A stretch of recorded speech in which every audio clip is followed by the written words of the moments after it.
A man chooses, a slave obeys. Welcome to the Ethics in Video Games podcast, where we explore issues at the intersection of ethics and video games. What follows is a series of graphic, interactive scenes that we can't show you.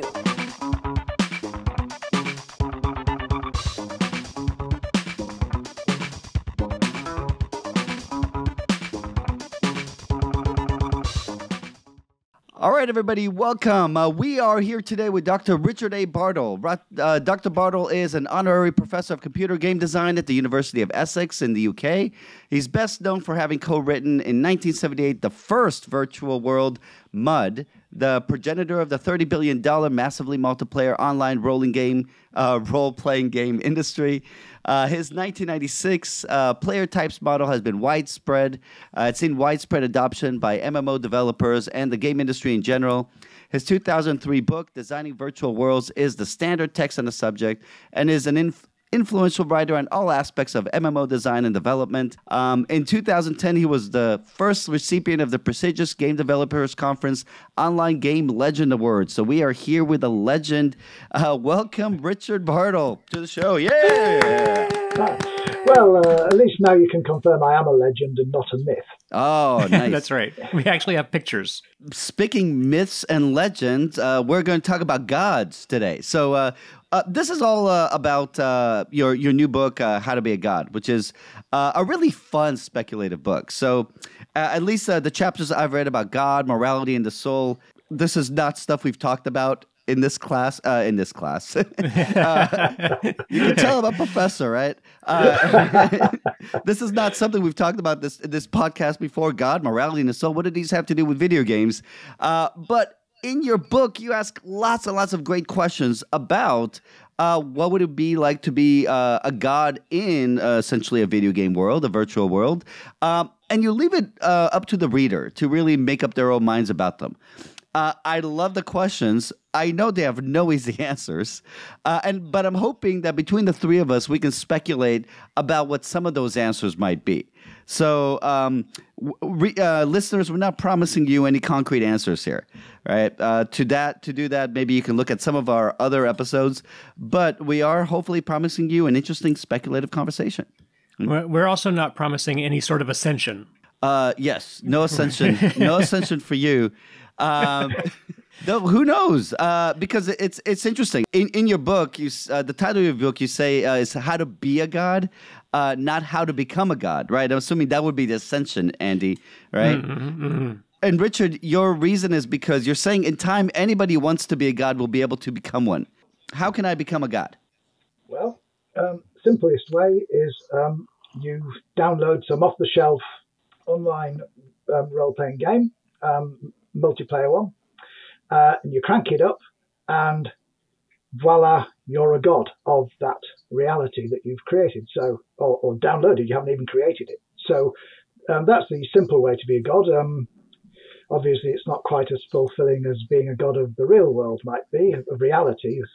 I'll probably keep calling it, might be, but nevertheless, anybody who's got complete control over the physics of a reality is the god of that reality. So you would be a god of that reality.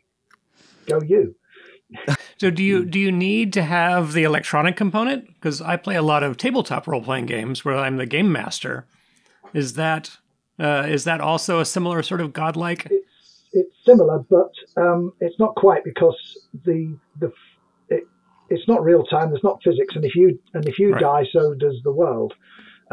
But with a virtual world, I mean, I'll call them MMOs, virtual worlds, MMORPGs, whatever. With a virtual world, the game doesn't go when you drop dead. The game carries on. Right. You can drop in, you can drop out, but you do control the physics. In Dungeons & Dragons, the Dungeon Master or Games Master or whatever the trademark is at the moment for it, does control the physics, but it's not automated. Whereas a physical system, it is automated. It is actually a system that's Right. just toddling along on its own, and gods can intervene as they see fit. Oh, right. So interesting. So I'm thinking, I teach a world religions class, right? And I'm thinking of like God the creator, God, like let's say in Hinduism, right? God the preserver, right? God the destroyer. and it's possible in this case, in one situation, to be the creator of the universe, right? Yeah. And everything that you do in this, and obviously one way to do that is to be the game designer to create the actual world. But you're saying another way to do it is just to kind of get a copy of the world and essentially be able to control all the parameters in that world.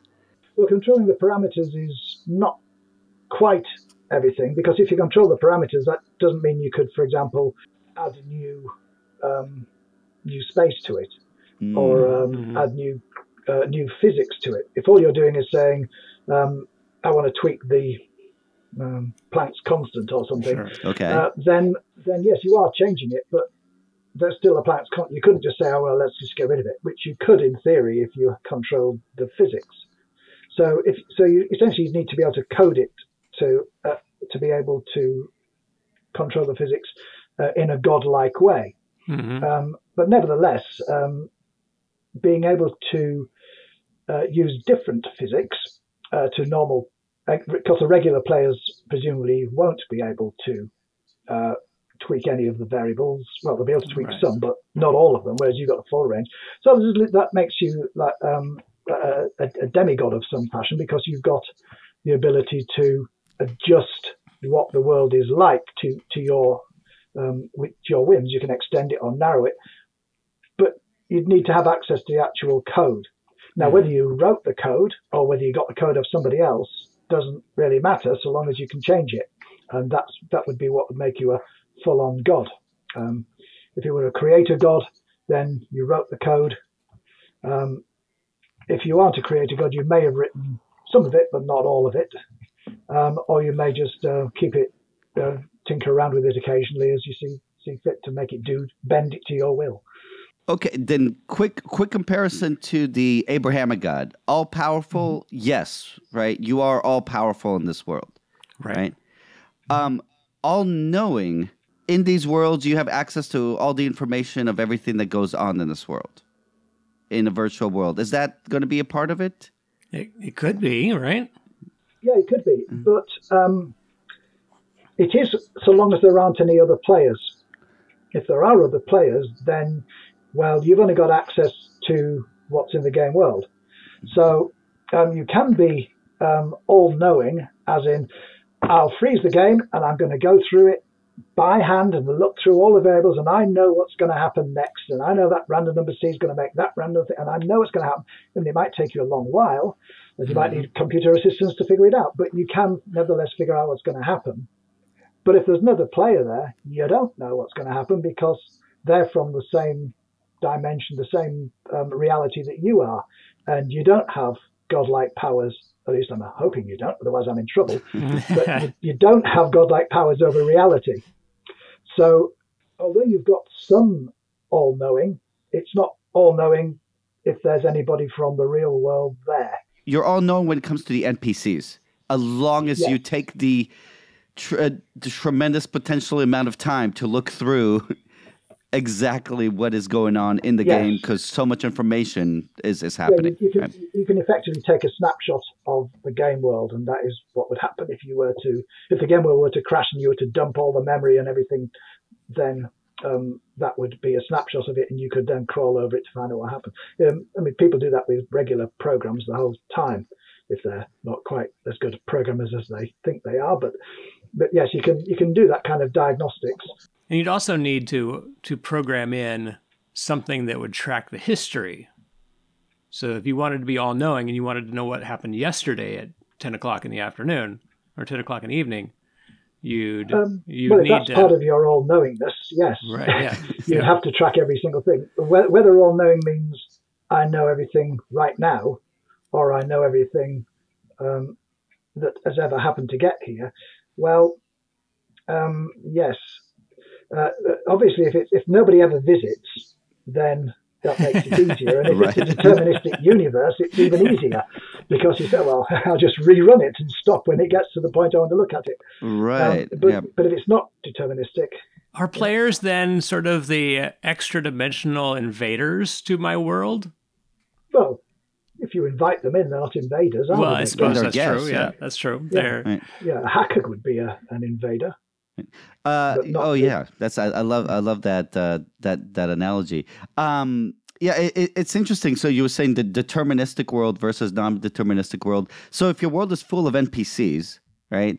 It's deterministic if they are all essentially been set on a path to do exactly what they do. But if they have a random element at that point, it's indeterministic, and you don't know what's going to happen. Yes, unless the randomness is itself deterministic, but yes. right, and in computers it is. Yes, generally it is in computers. There are ways that you can use aspects of real life to get random numbers. I mean, there's things like the videos of lava lamps and using that as your random number seed, because who knows what's going to happen next. Those are ways to get random number seeds, but typically in a game context, you would want your random numbers to be random. It's only if you're particularly obsessive about being all-knowing that you would want to have your in a way that you can look at them. I mean, being all-knowing isn't a precondition for being a god. It might be a precondition for your own personal reasons to want to be a god, but not for gods in general. I mean, some gods are pretty incompetent when you look at them. But That's true. Power is the key, right?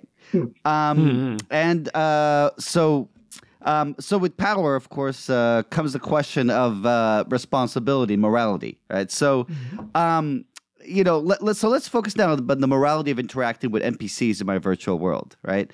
And let's assume I have one virtual world just to keep it simpler, though it's really interesting how, right, any of us could have potentially multiple virtual worlds that we could be engaged in and that we can divide our attention between.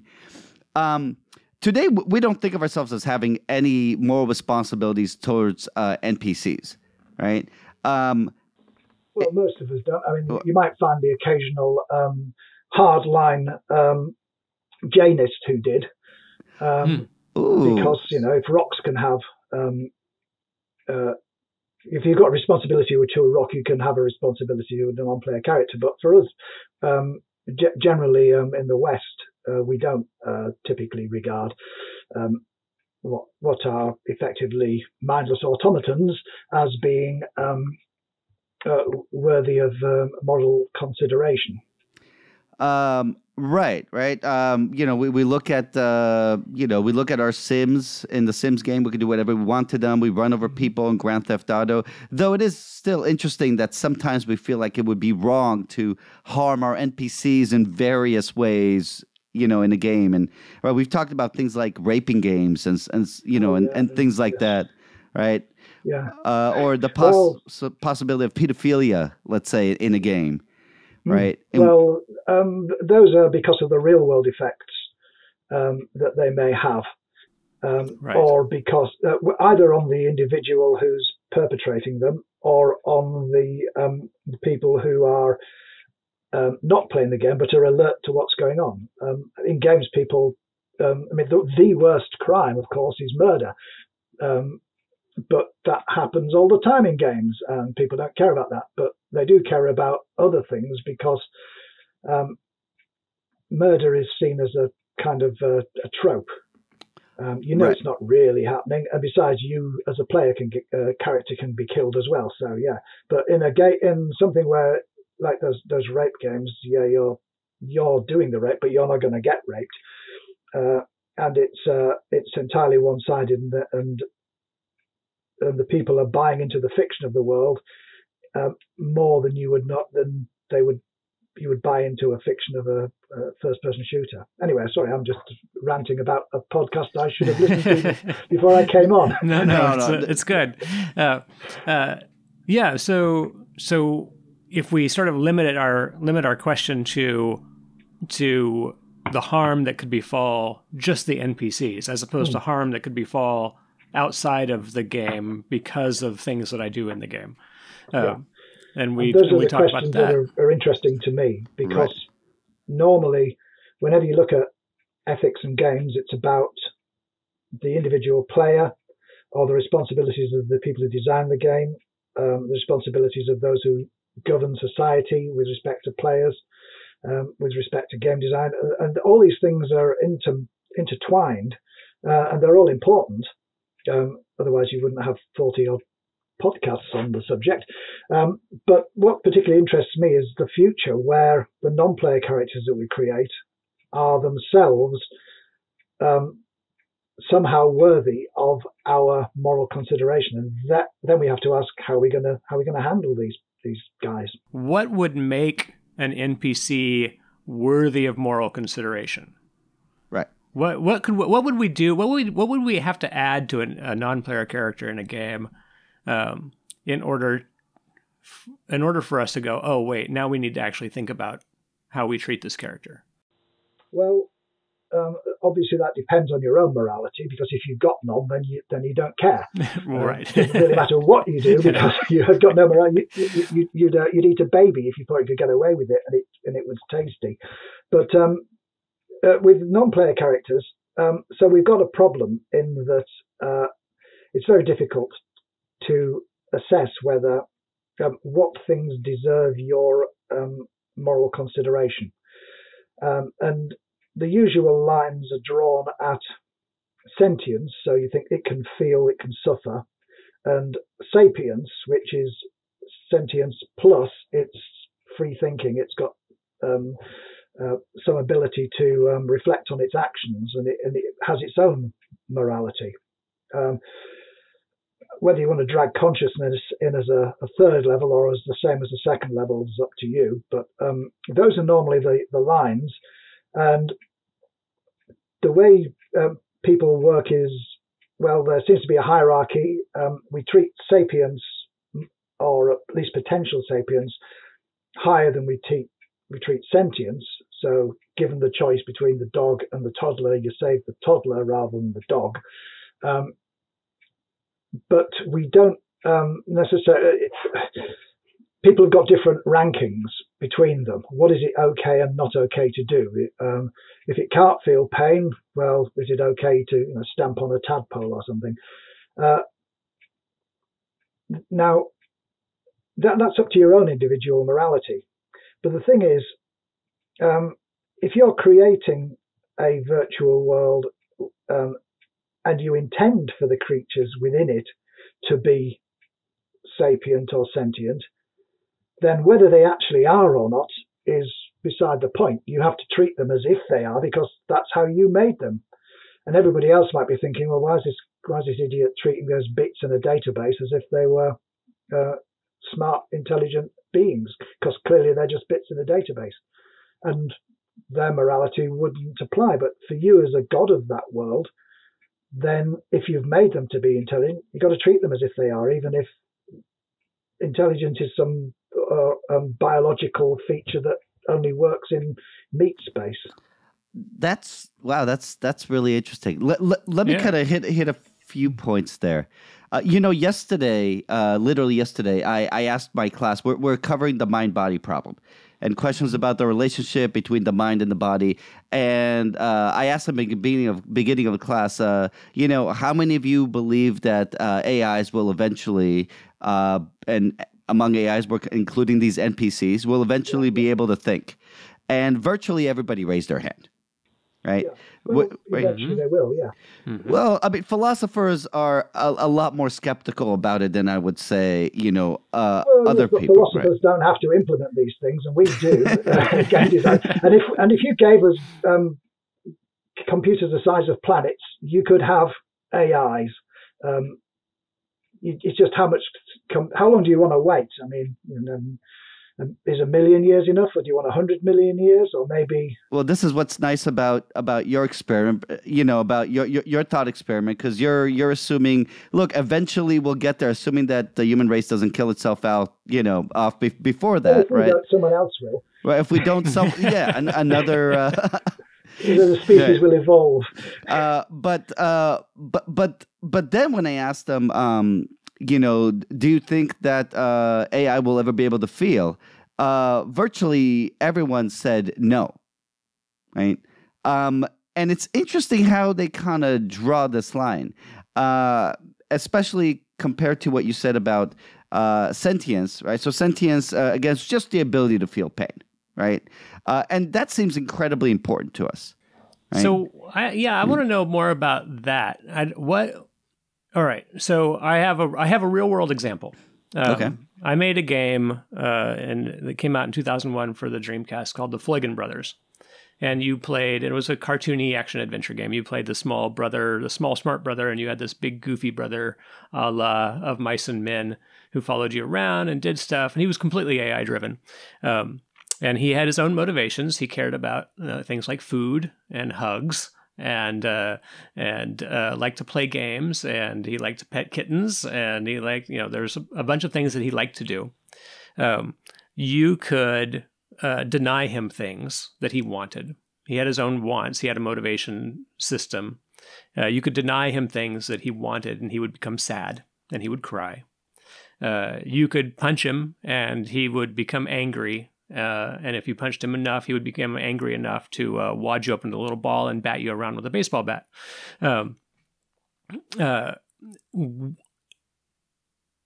We didn't implement pain, but we did implement a response to something that you might consider to be painful. Yeah, you could project pain onto it. Right. Yeah. And sadness. Oh yeah, and other emotions. Yeah. So the question is that if you've got an AI and it seems to react to pain or suffering, then is it just a reaction, like a chemical reaction? Oh no, look at that poor magnesium! It's running around in the water. It must be in pain. Right. Or is it actually genuinely doing it? And it could be some kind of zombie mind thing, which always gives the right responses but doesn't actually feel anything. And unless you can get into its head, you're never going to know. Right. Right. So now, we did not actually program. I mean, I don't know that you're like that. It's just that because of the argument through species, I'm a human, you're a human, I think, and you're a human. So close approximation. Yeah. So because I'm conscious, I think, well, everybody else must be conscious. That's probably a reasonable assumption a working assumption to live with. Now, if you go into a virtual world and it's the future, and all these guys are there and they're all talking and chatting just like regular humans are, they don't know that we're any different from them. And you go up to them in your avatar and you start talking, and you say, "Oh yeah, I've got this real bad arm, and I've got a pain in my foot and it's really hurting." And now, yeah, they could just be saying that because something's telling them, but there comes a stage where you think, okay, I'll give you the benefit of the doubt. Now, if you're a philosopher, you don't give them the benefit of the doubt, but then you don't give other humans benefit of the doubt either because, you're resolute. But if you've made the game yourself and you've made those people to be capable of what you think of as suffering, regardless of whether anybody else thinks of it like that, if you think it's suffering and that's happening to them, then you have to treat them as if they are suffering. Even if, it's just bits in a database and it's running a script buried deep within a 500 deep neural network that's causing it to do that.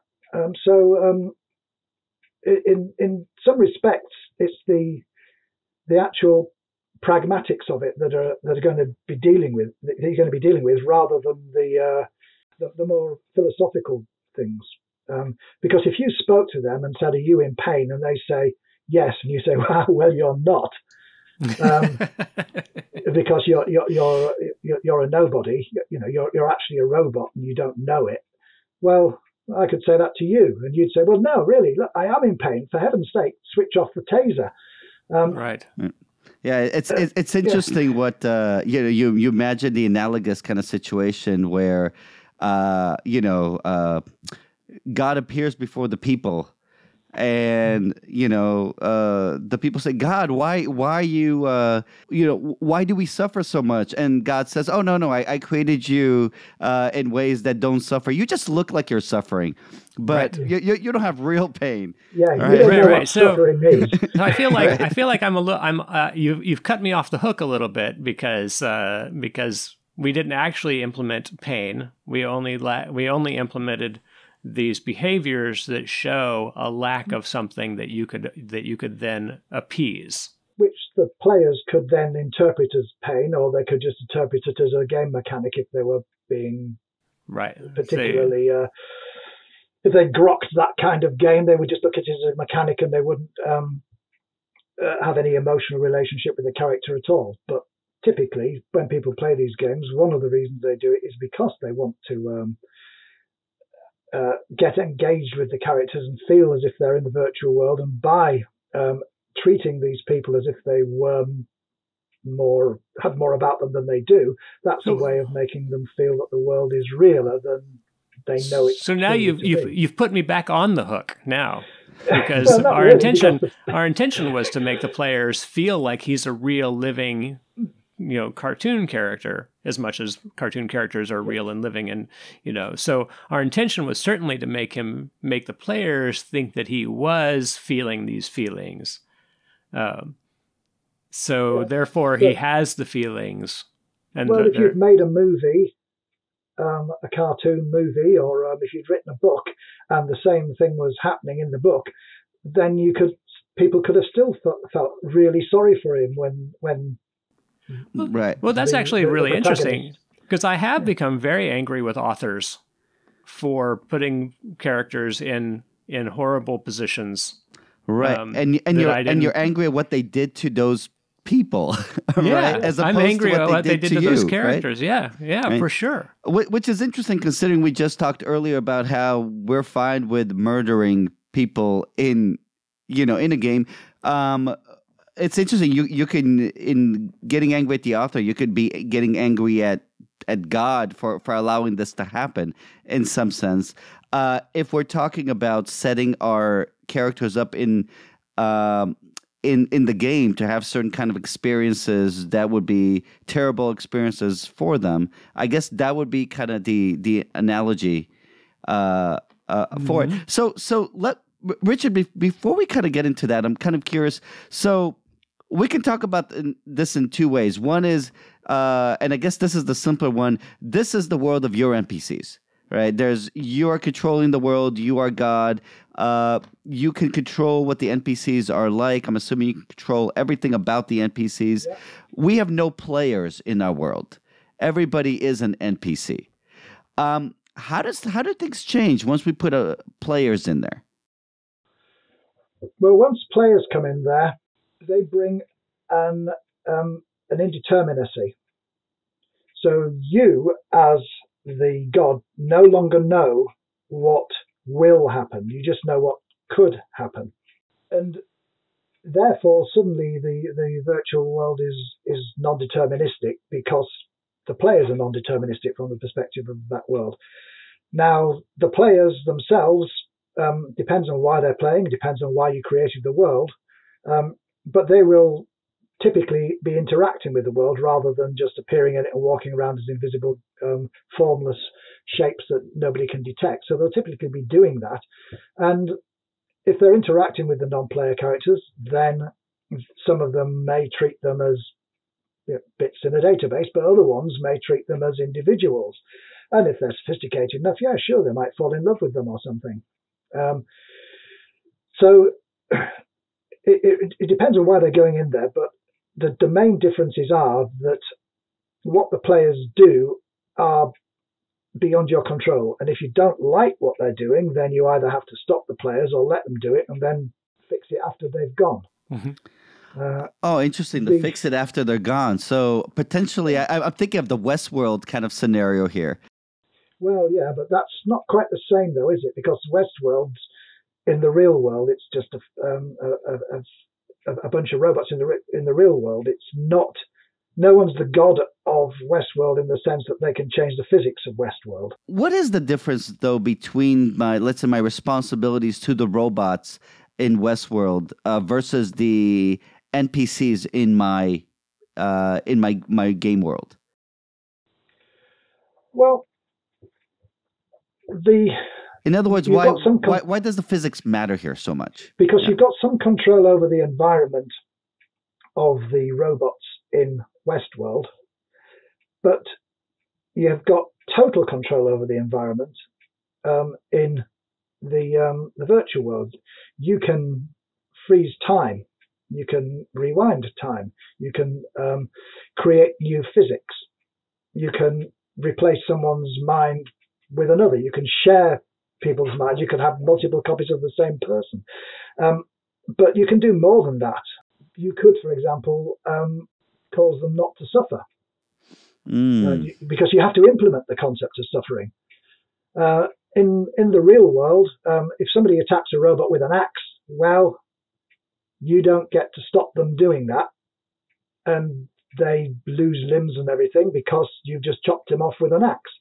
But in a virtual world, you can say, I don't want people doing that. That's a bit nasty. So I just stop people from being able to chop other people's arms off. Right. Because you control the physics. Or just disallow the action. Yes, you can make it that it's physically impossible to do it. You can also physically implement concepts such as ownership, so that not only do I own this mouse, nobody else can pick it up because it's the physics of the reality say that it's mine, and you can't have it unless I willingly give it up to you. Whereas in the real world, all you need is either expert thieving skills or a weapon that I don't have, and then you can have the mouse. Interesting. Yeah, that's yeah. I mean, I definitely see how the difference in power here could be, could expand the possibilities a lot. Though, so I was still thinking of how in Westworld essentially they set them up knowing pretty much what's going to happen, right? So. Right. I mean, they set you up. Here you are as a guest in game. In Westworld, they know you're gonna go, on a party and shoot some robots, right? The robots are not supposed to have pain sensors, right? They're not supposed to have consciousness, right? And then the next day after they shoot them and etc., you put them back together and you put them back out there again, right? With the NPCs, right? I mean, again, you can have them go on an adventure in your world, kill the NPCs, do whatever they want to the NPCs. You can pause the pain, the ability to suffer NPCs, which is also really interesting. If you, out of curiosity, I'm just wondering what you guys think. You've created a world. You believe you gave the characters consciousness. You gave them the ability to, let's say, make decisions and consider them. But then you kind of put their consciousness on pause in a situation like this to kind of protect them. Is that something you can do? Is that something morally, do you guys think you can do to your NPCs? Kind of take away their ability to either control themselves or to feel, to prevent them from suffering? Free will, then that's generally regarded as a bad thing. But for you personally, you might think it's not a bad thing. It depends on your own morality. But usually, removing someone's free will is like killing them, because if they haven't got the free will, then they're no longer the person they were. If you're putting them in a kind of stasis, then okay, well, that's not something we can actually do in the real world, so we don't have a morality for that, and that's a question we need to ask. Actually, is it okay to put someone in stasis? I think we sort of do, right? We can put somebody under anesthesia. They can put somebody under anesthesia in order to operate on them so that they don't feel the pain of the operation. Right. Though we have, of course, we're not putting them under. They're asking us to put them under. Unless they're children. And right, in which case our consent situation works a little differently by their assigned guardians. Are the NPC like kids? Are we Right. are we guardians of our NPCs? Well, you might be guardians of some of them, but once they've attained enough knowledge of their own world to develop their own morality of that world, then you've got to keep them as they are rather than patronize them. Interesting. Because otherwise you're changing who they are. Right. So we need now we have this idea that NPCs can come of age in some way, right? Oh, sorry. Well, it yes. doesn't have to be a strict. Right. It doesn't. But at some point you would be recognizing that these people have now got the intellectual development, and it could be from birth if you give it to them from birth, right? To be able to reflect on their past actions and decide whether they were right or wrong, and develop their own feelings about themselves from that. Right. And if you give them that and then switch it off, well, you've just killed them. And if you put them in stasis, well, you haven't killed them unless you never turn them back on. Right. I'm protecting them at that point, right? I mean, I don't want them to suffer. You're protecting them from pain, but you're still intending to extinguish them immediately afterwards. Well, no, I could put them on, they're on stasis for now while the player is, chopping off their arms and legs. But as soon as the player is done, turns the corner, I'm just going to pop their limbs right back on and restore their free will and consciousness. Okay, well, yeah, that would be something you could do, yeah. Fair enough. So long as if they came back and thought, wow, what just happened? I blanked out for a moment there while that guy with the axe was coming at me. And that was gone. Yeah.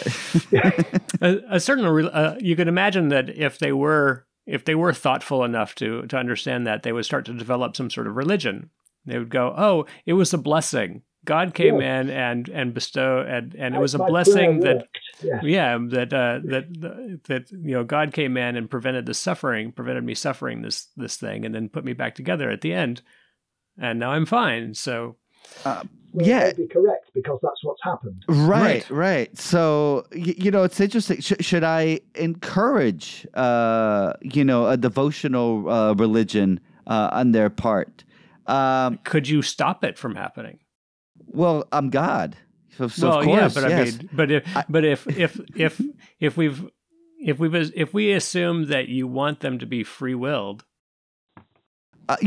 free will is interesting, right? Because you can have free will, but just lack certain kinds of knowledge, or you can have free will, but I can make it so one idea will just never pop into your head to choose from. Right? So I'll make it so the idea that, let's say, there is a God controlling the world, I can make that so that's just never something that comes into your head. You can make whatever choices you want with the information you've got, but that's one bit of information that you will never, discover. You're limited in how you can do it. If we're truly free-willed, we might hypothesize it. Again, I think if I'm God, I could probably, in your original program, make it so that this is beyond the bounds of what you might be able to conceive of. But maybe that's impossible. Right? Yeah, I'm suspicious of that. Would you know that you had the knowability? If you were thinking, I wonder if there's some kind of what's happened to my train of thought? And then again, I wonder if there's something. What happened? I mean, would you know that you are being interfered with, or would you not know because you never, in the same way that most people never consider colours that they can't see because there's no, why would they? Right. Most people don't consider that there's a God because why would they? But you can put it to people, hypothesize that there's one, and also if you leave them long enough, then ultimately they will create virtual worlds. And those virtual worlds, they will be the gods of those virtual worlds. And then they're going to get the concept of something, whether it's a god or a creator or something. And then if they say, well, look, we're the gods of this world and this world's like our world, so there must be what was I talking about again? Right. Yeah. So, yeah, I just had another thought too about the effect of shock. So when we have a system in our physical bodies where if we suffer enough physical damage, we go into a state of shock, and that shuts down our pain sensors and shuts down our a lot of these things that we would consider to be suffering. So we could argue that is part of our programming, that's God's way, you know, or whatever God, you could create something like that in a video game world where these robots would, as soon as they start to experience something super damaging, you could just say, well, you no longer feel pain until, you know, you either die or you or something comes along and puts you back together. I mean, but it could happen naturally. Just if you just left them, and depends on when you started your world. If you let them all evolve, then maybe they would evolve to the, my God, man, you've lost your leg. Oh, so I have. So but it's up to you whether you want to code it indirectly into them as individuals, or whether you want to make it just part of the general way that their bodies and everybody's bodies, whether it's them or cats or bears, whether it works. But yeah, you're a god. You can do what you want. That's entirely possible. Let's talk about that, right? I mean, are there limits to what I could do? I mean, morally speaking, right? Obviously, I could do what I want, right? I mean, you know, can I have them? I'll spread Aztec myths around them and have them think that, you know, everything that is maintaining their world is essentially running on the blood of children. And so they must sacrifice their children on top of the pyramid for me periodically in order to keep their world together. Is there anything wrong with me doing something like that with my NPCs? From your perspective, there may or may not be. From the perspective of other people in reality, there may or may not be. If you were doing it, for example, as an educational exercise, then it might be acceptable.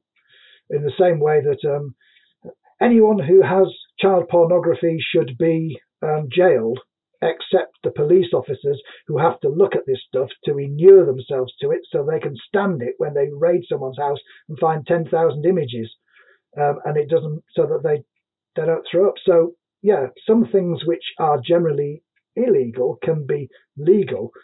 Some things which are generally immoral can be moral if there's a greater imperative for it.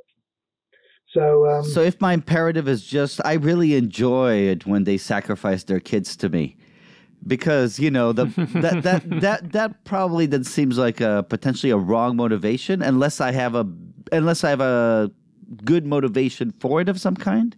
Well, I suppose you could argue that, look, if I'm the kind of individual who needs this sort of stimulation, and if I don't get it in the game world, I'm going to go out and get it in the real world. So you better let me do it, because otherwise I'm a danger to society. Now, you could argue that you're a danger to society anyway, and the people in the virtual world would certainly argue that you're I'm definitely a danger to them, yes. They are a society, so right. You're definitely a danger to them. It's just where should we draw the line? And there's no real answer to that. If you personally think you're doing something wrong in the virtual world and then you do it anyway, well, you are doing something wrong. If you don't think there is anything wrong because these are just bits in the database, well, they're not just bits in the database, because you are projecting something onto them in order to get kicks off it. So you're trying to tell yourself that these are meaningless, but they aren't meaningless because you've just given them meaning. Otherwise, you wouldn't be doing what you were doing to them. The question then becomes: is what I'm doing these things to, that I've given the meaning to, is it merely projection, like I'm fantasizing, or is it actually happening? In which case, if any of these NPCs ever got access to the real world and got a real world lawyer involved, I could be in trouble. Right. Well, actually, that sort of brings up another question that's sort of been lingering in my head about this. Is, let's assume that we have these AIs, and we can assume that they can become aware of me at some point through my actions, and they are sufficiently self-motivated to reach out to me and say, "Hey, would you either A, stop doing this thing that you're doing, stop making us sacrifice children to you, or B, hey, can you do this thing can you fix this thing that's causing us problems?" Can they? At what point do we need to start treating them like like partners. That is in the sense that I have things that I can do things that they can't do, and I need to treat them as a co-equal of some sort because they're as sentient as I am. Yes, but you're not equal to them because you can do things that they can't do. That means that even if you really want to help them out, you're still a god.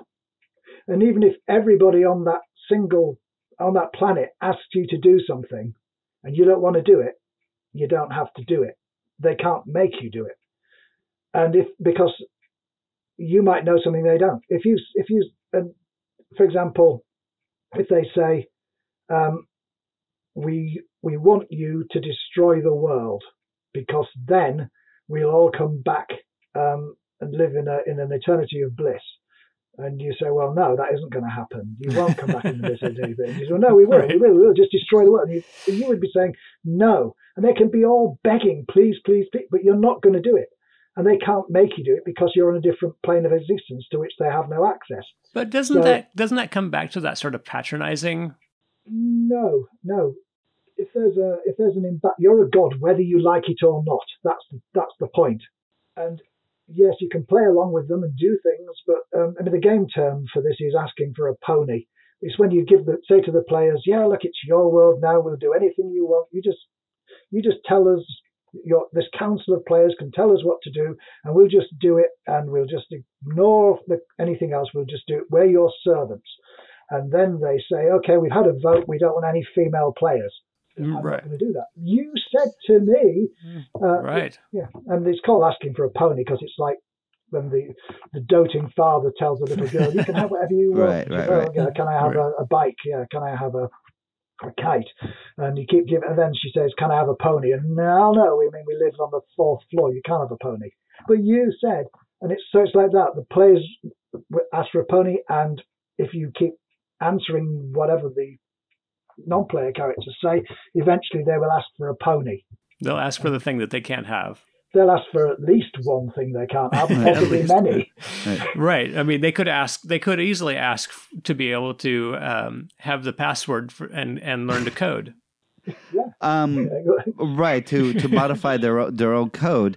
Yes. Though it's interesting. There's, we're flying fast and loose with a lot of this. So let's keep flying fast and loose with a lot of this. So these are interesting questions. These are questions that will come up at some point, though. In various ways, I have to say, there's two assumptions here that I think are really, really important for any of this to kind of fly. Number one, that what really matters is not if these beings can think or feel, but if you, the creator, the God, believe that they can think or feel. That is really kind of the key. And that is, I think, a questionable but interesting assumption that has a lot of implications. And the other one is the idea that morality is something that we're talking here about. Morality as something that you essentially choose in some sense, your own code of values in some sense, as opposed to something more external than that. And we're not questioning that so much as well here. I want to go back to what Andy was talking about before. Let's say they're asking you for anything. Say, we want to live forever, right? You talk about the soul, right? Right. The options of, should you give your NPCs a soul? All right. I'm thinking about giving my NPCs a soul. What are my options here? Well, it depends why you want to give them a soul. Because your options are wider if your reasons are shallower. Okay. So if you just want to have a soul, so you can say, okay, that just shows that this person number 186243181 existed. Well, that's just that's a bit in an array. So there's your soul. But if you want it to be some kind of personality inventory, or if you want it to be something that carries from one individual to another individual when they're reborn in some sense, then you need more to it than that. but essentially, you can store anything at all you want about an individual, and then call that a soul. Can I ask you guys a really kind of quick question? Are there any games where you really actually have reincarnation in any way, where some information about a character, something that is kind of their essential character traits, or something about their karmic balance essentially is reincarnated? I think karmic balance, because that's Hinduism, works that way. Yeah, right. It's kind of reincarnated, and is there a game that does that? And the game would require you to have there would have to be some sort of generational aspect to the game, right? Right. Because just like somebody dying and coming back to life is not what you're talking about, because that happens all the time. Right. In EVE Online, they have capsuleers. Essentially, what happens is you've got a whole bunch of clones, and when your character dies, then your consciousness is reawakened in a clone, just as it was before. Right. And that's a fiction that covers where attaching the player, who counts as the soul, to another character. But if you're talking about individuals who aren't players having souls, well, that's much harder to pin down. They are implicitly, as in they just die and respawn, and it's the same NPC running the same code. Right. But they don't like. It's not as if they leveled up previously, and when they come back, they've now got knowledge they didn't have before, inexplicably. People don't do it like that, and really, the reason is, why would we? Why would we want souls? You've got to have a reason to want a soul, right? And if your reason is, I want to sell this game with the USP that it has souls in it for the non-player characters, well, I suppose that would work. Right. You could also say it's not up to us whether they have souls or not, because if we as humans have souls, which I personally don't really hold with that idea, but if humans do have souls, then whoever gives a human a soul could presumably give a non-player character one. So you might be saying, oh, well, these have got no souls at all. And then when you die, you end up in hell because of all these people that you've killed who had souls that you didn't think they did. If you follow that kind of religion. Right. I mean, if God is omnipotent, right, he could certainly give, all NPCs souls, right? That's not beyond his power. And if you are God in a virtual world, you could do that as well. I could give souls to the non-player characters created by my non-player characters. Right. Yeah, that's great. I love that. And the deeper down they are, the more powerful their souls are, so that they become, the rulers of the afterlife. Oh, right. So it's like the more you dilute it, the stronger it becomes, the more potent. That's right. Yeah. I have to say, I'm super interested now in finding a game that deals with reincarnation of the soul, and some sort of I'm imagining something that has a morality system, that is a karmic morality system, that where your karma essentially continues in your next life. Places you next Dragons. I mean, you can do it for players. It's not a problem for players. It's for non-player characters that it doesn't get done. But not yet. Star Wars: The Old Republic has a karma system.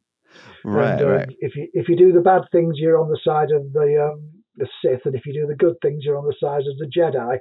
Right. And famously, black and white does the same thing. Yeah. Right. And it's always black and white. People always minimax it. They never choose the middle. There's never grey areas. They always just, which is the one that would give me the worst thing? Clearly that one. And then so they just do it. They don't ever wrestle with their emotions. But you do have a karmic balance there. And when your character dies, yeah, sure, you come back again just as you were before with the same karmic balance. But that's a player thing.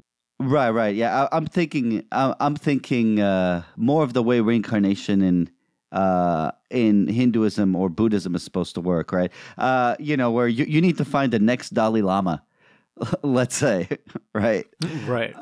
And If I were that's a player, right? That's interesting, but it's an interesting game design problem, right? Because if I'm a player in a game and the game is about these NPCs, and the NPCs are trying to find the next Dalai Lama, I need to have agency in that, or it's not a particularly interesting game. I need to be able to do something that either helps them or hurt or prevents them finding this person. Sure, right. And every time you kill off the Dalai Lama, it doesn't work because there's always another Dalai Lama. That's right. And that changes things in the games in interesting ways for me, because as the player, I want things to happen in interesting ways. Let's talk about this, Richard. If I'm a god, right, do I want my NPCs to have a morality? Do I want to give them a sense of right or wrong at all? Well, that's up to you. Depends why you created them. But they will develop a sense of right or wrong, because if they're smart enough, this is in the future, they will do things and they will sometimes regret them. And they will wish they hadn't do them, and that will inform their moralities so that they'll create them. They'll adapt. But the thing is that the morality that you personally have in reality need not coincide with the morality that they have in the virtual world. If you start imposing the morals that you've developed in reality on the non-player characters, then that might not work. And the reason is that our reality isn't their reality, and your morality here is in part defined by the way the world is set up. And when you create a virtual world, you are creating an environment in which a different set of morals could exist. As a simple case, if player characters, if a non-player character, when you kill them, they don't actually die, they get better, then death is no longer the worst thing that can happen to you. And so your morality is completely different. Right. Similarly, if you include a system for keeping track of who owns what, so you build ownership into the physics, or you build democracy into the physics, that changes the morality. You could make it that anybody who's standing for office in the virtual world must always tell the truth. And they know that when they stand for office, and they can't stop it. They can either refuse to answer or tell the truth. You could do that. And that the morality in that world would be completely different to ours. But it would be consistent, and it wouldn't necessarily be bad. It's just that we can't force on others a set of morals that we have developed for the environment we live in when they live in a different environment, as particularly one that we ourselves have created. So if you push it up a level, it might be that the morals that we have as human beings are completely different to the morals that any god of reality has, because they live in a different reality to ours. There's similarities. There'd have to be similarities, otherwise we'd never be able to visit our reality and make sense of it. In the same way that a virtual world always resembles reality in some respects, because otherwise we can't visit it as player characters. But nevertheless, they are different. It might be that in the higher reality, nobody dies, and we've been given death because it's really boring to live forever. Right. So, they will develop morality. You can give them a head start by suggesting things to them, but as soon as you start coding it into them, well, you're taking away from their free will there, aren't you? All right. Great answer. Man, that gave us plenty to think about. All right. Richard Bartle, check out his book, How to Be a God, along with everything else that he's done. Richard, thank you much for being on the show. Good podcast, guys. Yay! Yay. I'm going to have to listen to it back now and just take some notes for the second edition. All right. Play nice, everyone. Yeah. You can subscribe and listen to all of our episodes wherever you listen to podcasts.